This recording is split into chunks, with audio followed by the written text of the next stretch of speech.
तो आज हम जानेंगे स्केचिंग के बारे में, ठीक है? तो यहाँ पे मैंने एक सिंपल सा कप लिया है और उसके अलग-अलग एंगल्स में उसकी फ़ोटोज़ निकाली है और उसके थ्रू आज हम स्केचिंग करेंगे। तो कप सिंपल ही हम जैसे देखते हैं वैसे वैसे बनाना तो बहुत ईज़ी होता है, बट जब हम उसके एंगल्स चेंज करते हैं, उसकी प्रोपोर्शन पूरी बदल जाती है। देख रहे हैं आप। तो जब भी हम कुछ ड्रॉ कर रहे होते हैं, तो उसके अलग-अलग एंगल्स में, अलग-अलग शेप्स में उसकी प्रोपोर्शन चेंज करते हुए ड्रॉ करना बहुत ही इंपॉर्टेंट होता है। जब भी हम टाइम सेट करके ड्रॉ करते हैं तो हमारे ड्राइंग की स्पीड बढ़ने में बहुत हेल्प होती है। तो हम फास्ट बनाना चाहते हैं और क्विकली बनाते हैं, जितना हम क्विकली बनाना चाहते हैं वहाँ पे स्केचिंग हमारी फास्ट होती जाती है। स्केचिंग में क्या होता है, जब हम फास्ट बनाते हैं तो एक क्विक स्केचिंग होती है। यहाँ पे हमारा फील आना बहुत ज़रूरी है। यहाँ पे एक्यूरेसी उतनी इम्पोर्टेंट नहीं, बट जब हम बनाते हैं तो हाँ, ये कब बना रहे हैं तो उसका शेप का एंगल्स वगैरह सही जाना चाहिए, हमें उसका फील आना चाहिए, ये बहुत इंपॉर्टेंट होता है। हम एक इस तरह की डेली स्केचिंग हमारे ड्राइंग स्किल्स को बहुत ज़्यादा इम्प्रूव करती है। हमें इसे कंसिस्टली करते रहना चाहिए। 1 घंटे में एक ही ड्रॉ करने से अच्छा है, एक ही ड्राइंग पे फ़ोकस करने से अच्छा है कि हम ऐसे 1 घंटे में 10-20 क्विक स्केचिंग बना लें। जिससे क्या होता है, हमें प्रोपोर्शन वाइज़ हम सही जाते रहते हैं।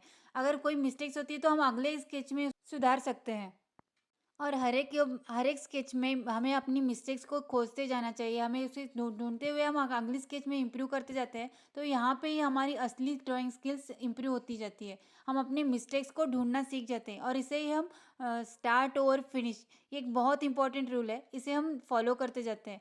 तो ये हर जगह लागू होती है। ड्राइंग स्किल्स में हम जब भी इम्प्रूव करना चाहते हैं, तो इस रूल के बिना हम इम्प्रूव नहीं कर सकते। हम एक ही पिक्चर पे, एक ही ड्राइंग पे हम फोकस करते रहते हैं, उसमें डिटेलिंग ऐड करते जाते हैं, तो वो हमारे लिए ज़्यादा इम्पैक्ट नहीं डालता, हमें हमारे लिए बहुत इम्प्रूव नहीं होता उससे। बट जब हम क्विक स्केचिंग करते हैं इस तरह अलग अलग शेप्स में, अलग अलग अलग टाइप से हम चेंज करते रहते हैं, क्विक स्केच बनाते रहते हैं, तो क्या होता है, हर एक स्केच में हम अपनी गलतियों को जानते जाते हैं। हमारी गलतियाँ यहाँ पे गलत हुआ है, यहाँ पे गलत हुआ है, हमारी अपनी मिस्टेक्स को नज़र आती है हमें।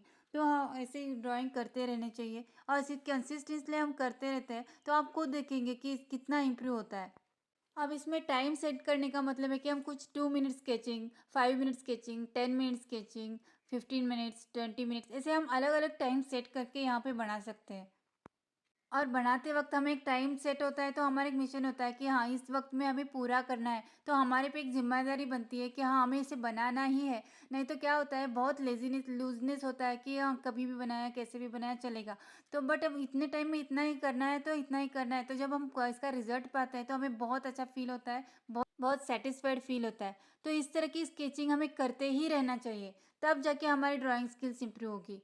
यहाँ पे भी हमें सिंपल से स्टार्ट करना है, तो तभी अभी मैंने सिंपल सा सब्जेक्ट लिया है, तो सिंपल से स्टार्ट करते हुए हम अलग-अलग एंगल्स के अलग-अलग पिक्चर्स लेते जाते हैं, तो तब जाके हमारी इम्प्रूवमेंट ऑटोमेटिकली होती रहती है। जैसे ज़्यादा से ज़्यादा जब जितना हम बनाएँगे उतना हमारी इम्प्रूवमेंट होगी। हम ना कि एक ही प पोर्ट्रेट हो या कोई सीनरी हो, उसमें हम डिटेल करते रहें, ठीक है? तो बेसिक लेवल में इस तरह की स्केचिंग बहुत ही इम्पोर्टेंट है दोस्तों।